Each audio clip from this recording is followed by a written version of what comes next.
doing great. How you Good. doing? I'm good. Yeah, Yeah, we haven't seen you in a while, so I'm glad to see you again. I'm not dead. I I know you're I not just been dead. hiding. Yeah. Well, I know you just released your first single as a solo artist, Yeah, I'm excited. and I listened to it all last week. I couldn't quit listening to it. Tell us a little bit about Something About a Sunday.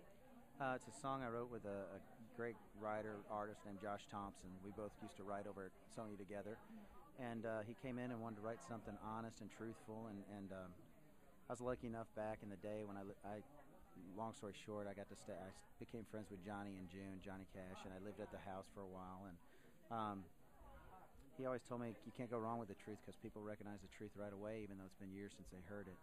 And so we wrote this thing, and it's just the only truth I know is mine. And it was a tell-all. I figured if somebody's going to tell on me, it might as well be me. So we wrote this thing, and it's kind of taken on a life of its own. Just got done shooting the video, and And the video is amazing. It's very emotional.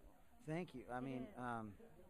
me and a guy named Marcel, and I got to give credit to my girlfriend Brooke. She was the lighting person. We did that without kind of the label knowing. We just went to Wabash, Indiana, this great town that I do a charity event there every year.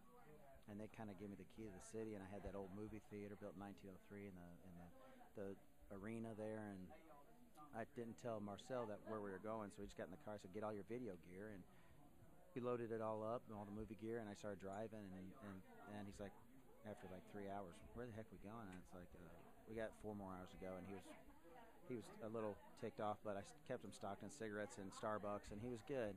And we got there and shot that video, just a skeleton crew, and kind of wrote it on the spot. And I told him, if the label doesn't like it, I'll pay for it. And I brought it to the label, and there's like, I said, if you don't like it, I'll pay for it, and if you like it, you take the bills. And thank God they liked it because I didn't have the money. So the video's great. Mel Tillis is in there getting thrown in jail with me in Ashland City, Tennessee, where I live, and um, it's just I can't say enough about Marcel and doing a great job on the video. I wanted to make sure the video was as big as the song meant to me. I mean, that song's more than a song to me. I lived every syllable of it. So I want it, I just wanted it to be as big as the song and not take away from it. And I think he did a great job. No, he did. He Mm-hmm. did. It was. I loved the song when I heard it, Mm-hmm. but to put the video with it, it really made the lyrics make sense and really become a story. I Yeah, thought I it think really so did. too. Um, Now, I did read in your bio that because you have been gone for a little while, and that Mm-hmm. you were kind of forced to hit rock bottom, and that you kind of lost Oh, I a stayed at love. bottom for a long Yeah. time. No, no. I lost my. He was my best friend and my number one fan, and the guy who moved me. He was my dad, and Yeah. he was my best buddy. And I bought him the house across the street from mine, and he passed away November 7th.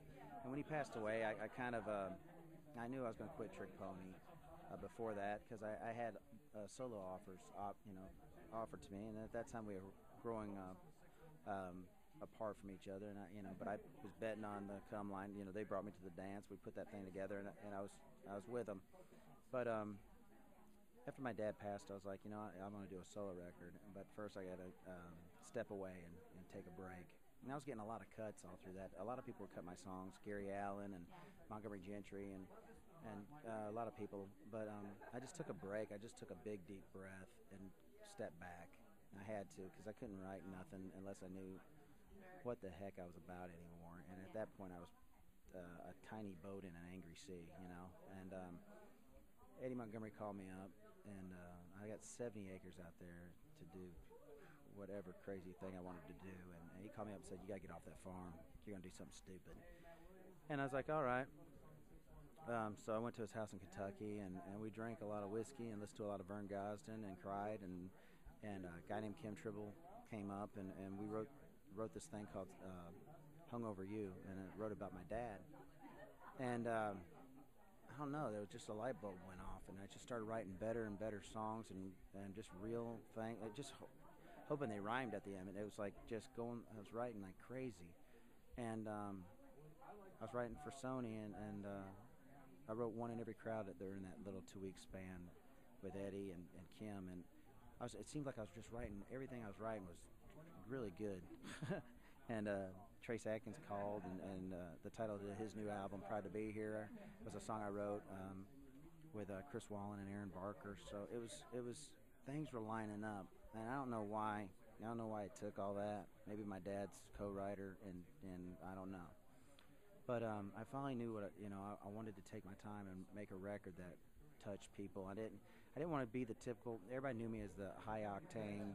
I call it testosterone. I was testosterone and alcohol induced, and that's what they predicted out of me. And I just wanted to give them more than that. And so the album's full of that stuff. But when I turned this album in, when they all listened, and Colt Ford and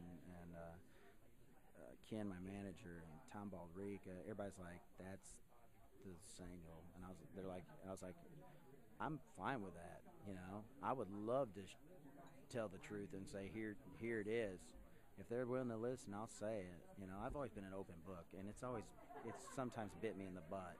Well, no, I love that you say that you're an open book because it Yeah. really allows us to get to know you. And when you perform and you're an open book, Yeah. it's so much more personal, and fans can really love you a lot more for Well, that. this town I think. talks, and I figure if they're going to hear something, they might as well hear it from the source.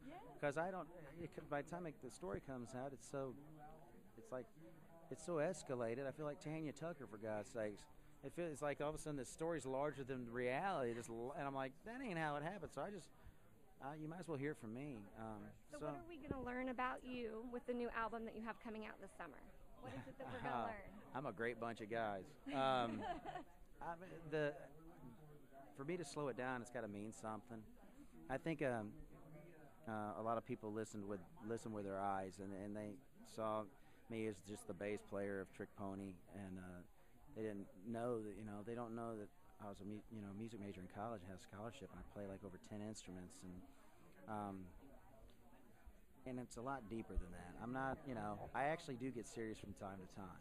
And I know a lot of cats wouldn't write with me there because they thought I was always that guy in Trick Pony, and then they'd write with me and like, you actually like settled down, and I was like, what do you think? I was a homeless dude that got signed that, So I think they're gonna, I'm full of the rockin' stuff's rocking, and there's a couple of great things on there, witty things, kind of like a Roger Miller kind of thing, called "I Think My Girlfriend's Got a Girlfriend," and then the stuff like "Something About a Sunday" and "Hung Over You" it's real, it's tangible, it's I've lived every song, even the up tempos, the slamming stuff is it's all real, it's all 100% me, and they're gonna see I played a lot of the instruments on there. I produced a lot of it myself. I produced "Something About a Sunday."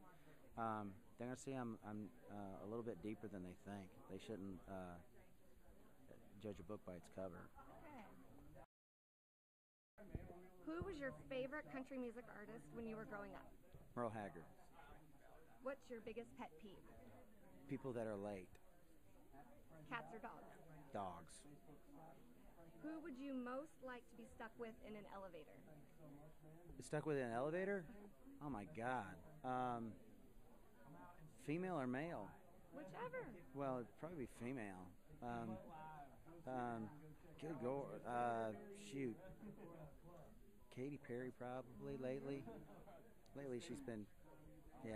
She's been good. Yeah. She's single now. I know. Who is your favorite person to follow on Twitter? I don't twit. I know. I don't tweet. I don't tweet. I don't even know what the proper. Was disappointed. I don't know what the past tweets, Twitter. What's proper grammar? It's a tweet. It's a tweet. And you follow them on Twitter. And I was disappointed because I actually sent you a tweet this morning. Did you saw really? That you don't Twitter. I don't. I need to. You do need to. I don't have that much time in the day. That's another thing I gotta do. It takes like 30 seconds. Just send out one tweet a day. Okay, one tweet a day. 140 characters or less. Okay, I'll tweet. I'll find somebody on Twitter. Find us. We're at CMTT, and we Twittered you today. Okay, I tweeted. Twit me. If you had to pick 3 words to describe yourself, what would they be? Energetic. Is bipolar 1 or 2? Witty, fun, energetic. I'm going to say honest, too. Honest. Amish. Amish? Honest. If your guitar could talk, what would it say? What would it say? Mm-hmm. Quit it, beat me so hard. What is your favorite thing to do on your days off? I never have a day off. Probably go to the gun range and shoot guns, or ride my bikes. What is one defining career moment where you thought, wow, I can't believe I actually got to do that? Either record with Johnny Cash or the first time I played the Opry. The first time I played the Opry, even today, every time I get to play the Opry, every time I played the Opry, it's like a first time. And what was the last thing that made you laugh? The last thing that made me laugh, my girlfriend falling and busting her tail on the hardwood floors in her socks. It was like slow motion. I shouldn't laugh at somebody's pain, but that is dang funny.